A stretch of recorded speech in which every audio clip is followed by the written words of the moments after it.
Rekaman Brigade Slavia ke-1 menghancurkan area benteng musuh ramai beredar di media sosial Telegram pada Senin 2 Januari 2023. Artileri milisi rakyat DPR menimbulkan kerusakan api pada musuh, menghancurkan daerah benteng Nazi Ukraina.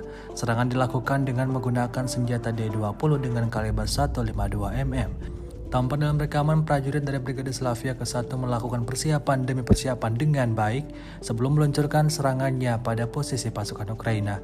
Pasukan Rusia mengklaim serangannya tidak pernah meleset. Posisi pasukan Ukraina porak-poranda. Hingga video ini beredar, belum diketahui pasti ada berapa jumlah korban jiwa dalam peristiwa ini.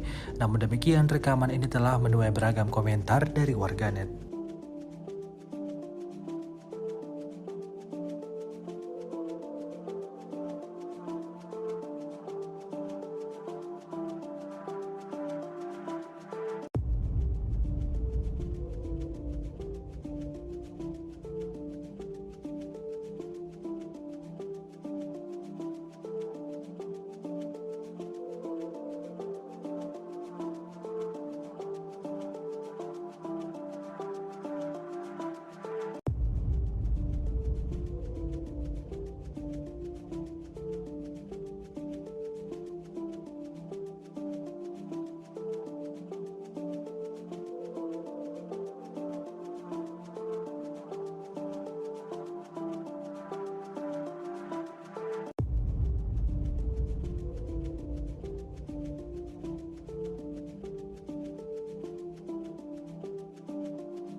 Terima kasih sudah nonton.